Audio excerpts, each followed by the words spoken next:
हैं, अब इनका बस नहीं चलता कि ये कराची को कैसा लिखें, कैसा महसूस करें और क्या उसको बना डालें, और इनके ख्वाब ख्याल सब अब मतलब कराची यही शहर कायद, ठीक है, उसको उन्वान है तलाश।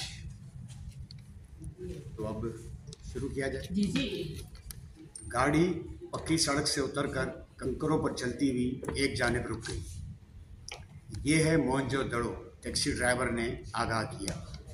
सामने मोहनजोदड़ो की वादी बाहें फैलाए गोया मेरा इस्तकबाल कर रही हो, और मैं इश्तियाक व इस्तिजाब के मिले जुले जज्बात के साथ उस बस्ती की तरफ खिंचा जा रहा था जो मुद्दतों ज़मीन की गहराइयों में महवे ख्वाब थी और जिसे शाने झंझोड़ कर जगा दिया गया था।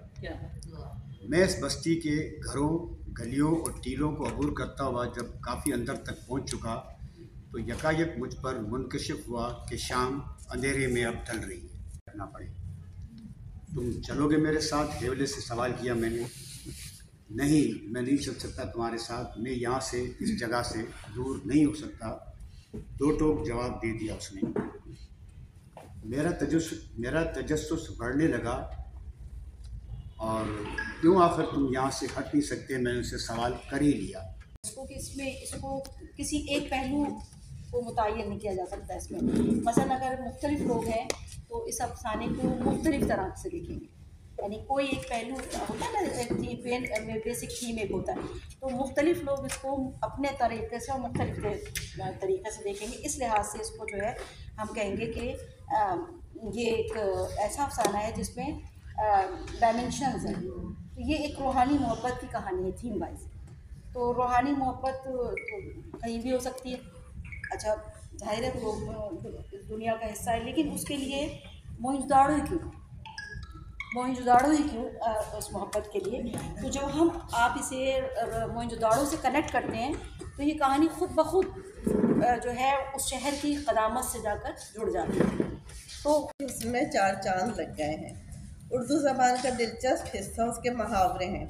हर मुहावरे का कोई ना कोई तारीख़ी पस मंज़र ज़रूर होता है और ये मुहावरे हज़ारों की तादाद में मौजूद हैं, बल्कि उनकी बाकायदा कुतुब भी हैं जिनमें इन मुहावरों को महफूज किया गया है। फ़रहंग आसफिया में सिर्फ आँखों पर 340 मुहावरे हैं। मुहावरे में सूरत हाल के तहत एक मुख्तसर से जुमले में बहुत कुछ कह दिया जाता है और समझने वाले बात की गहराई को समझ जाते हैं। आजकल क्योंकि उर्दू ज़बान का मुस्तक़बिल अंग्रेज़ी की वजह से सख्त ख़तरे में है, इसलिए जहां उर्दू के ज़ख़ीम अल्फाज आम बोलचाल से गायब हो रहे हैं, वहीं मुहावरों का इस्तेमाल भी बराए नाम रह गया है। क्योंकि इंग्लिश मीडियम बच्चों के सामने अगर हम अपना रख पराया चख, बदन पर न लत्ता पान खाएं अलबत्ता, या जहाँ देखी तरी वहीं बिछाई दरी, इस किस्म के मुहावरे बोलें तो उसका मतलब उन्हें खाक भी समझ नहीं आएगा।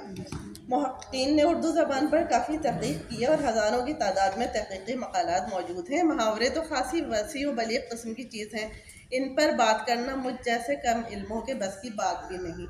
मेरा आज का मौजू वो मज़ेदार, चटपटे और मुनफरिद अल्फाज हैं जो उर्दू बोलने वाले घरानों की बड़ी बूढ़ियाँ अपनी गुफ्तगू के दौरान इस्तेमाल करती थी, और ये अल्फाज सीना बर सीना मुंतकिल होते रहते हैं।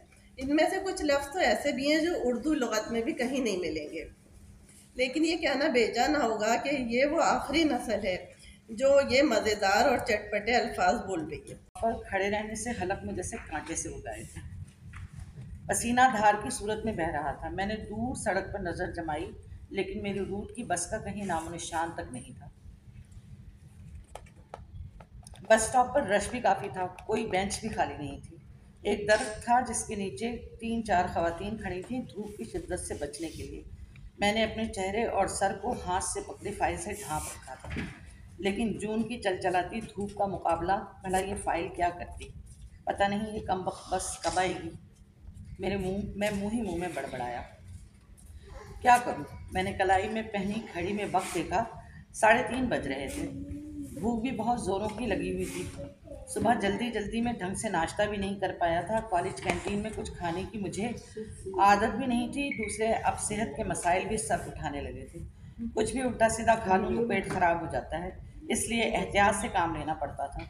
भूख तो फिर भी किसी न किस तरह बर्दाश्त हो जाती है, लेकिन इस वक्त प्यास बहुत शिद्दत से महसूस हो रही थी। मैंने जब मुझे भेजा तो उसमें सिर्फ 2 किरदार हैं और इन 2 किरदारों के ज़रिए माशरे में होने वाली इन वाक़यात और हालात का किसी इंसान के ऊपर कितना असर होता है उसको एक तरह से उसको वाज़ेह किया गया है, उसके बारे में बताया गया है।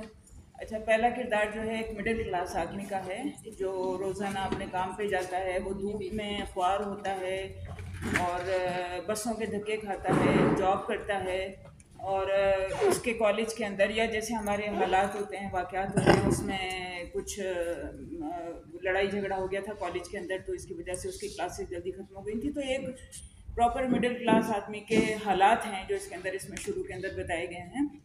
अच्छा, उसके बाद वो शख्स जो है इस बच्चे के पास आता है और उसकी शख्सियत को खोज लगाने की कोशिश करता है। आप लोग खुद देखते होंगे कि हर इंसान के अंदर, चाहे वो आपके घर में काम करने वाली मासी है या स्वीपर है सफाई करने वाला या किसी बड़ी सीट के ऊपर बैठा हुआ वाइस प्रेसिडेंट है, हर इंसान के अंदर एक उसकी ज़िंदगी के हवाले से एक बहुत बड़ी कहानी होती है जो उसके बचपन से शुरू होती है और उसने कौन कौन से वाक़यात से क्या क्या अख़ज़ किया, ये सारी चीज़ें उसके अंदर होती हैं। जब इंसान उसके साथ बैठ के उसके साथ बातचीत करता है तब उसे अंदाज़ा होता है कि इस शख्स के अंदर कितनी गहराई है और उसने अपनी ज़िंदगी से क्या सबक सीखा है। पड़ा जा रहा है, वो रवायात, वो खुलूस, वो सब चीज़ें ख़त्म होती जा रही हैं। ये सिर्फ अदीब और शायर ही हैं जो कि इन चीज़ों को ज़िंदा रखे हुए हैं। वो गाहे गाहे हल्की हल्की ज़रबे लगाते रहते हैं अपने शेरों की वजह से या अपनी अफसानों और कहानियों और अपनी जुमलों की वजह से कि हमारा असल क्या है, हमें क्या करना चाहिए और हम क्या कर रहे हैं। और ख़वातीन की इतनी बड़ी तादाद देखकर मुझे बहुत खुशी हुई कि जो कहा जाता है कि अदब से वाबस्तगी कम हो गई है, ऐसी बात नहीं है। ये हमने एक अज्यूम किया हुआ जो कि नहीं है।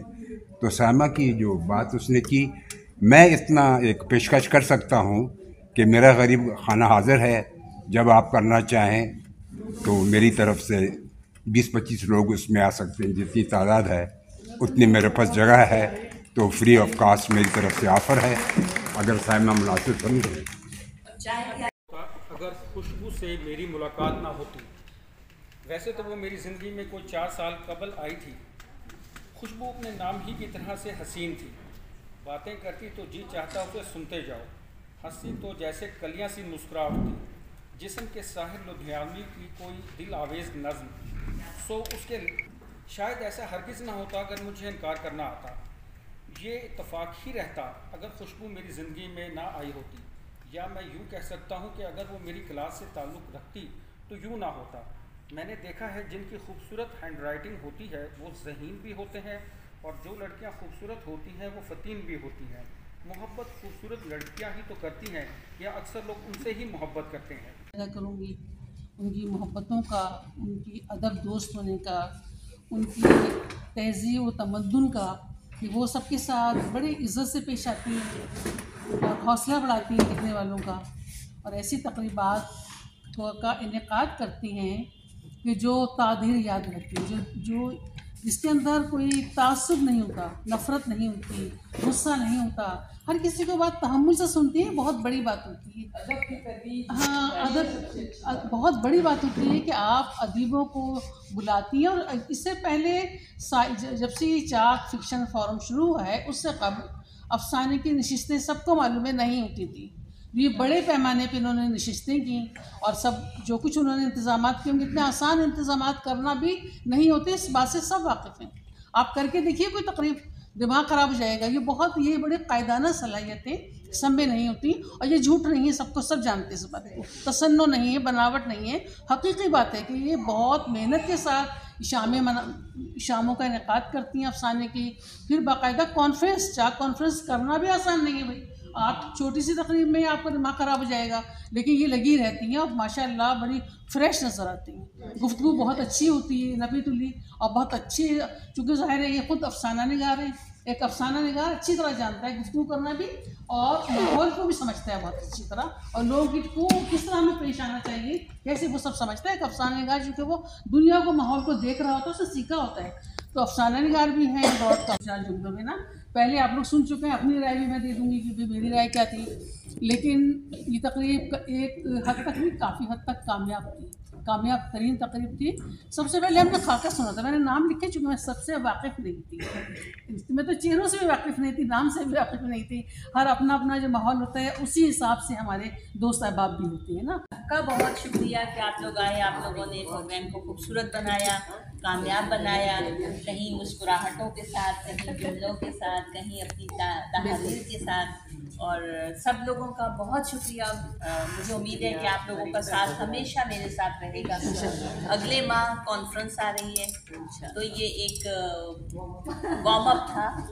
और कॉन्फ्रेंस में आप सब लोगों को इसी तरह पार्टिसिपेट करना है, सब लोगों को पढ़ना है, सब लोगों को माइक संभालना है, मेरा बाजू बनना है, ताकि हम बता सकें कि इस शहर में भी अदीब और शोरा जो हैं वो हैं और उनकी आवाज़ है और बड़ी तवाना आवाज़ है और उनकी हौसला अफजाई होनी चाहिए। और आप सब लोगों की आमद का बहुत शुक्रिया।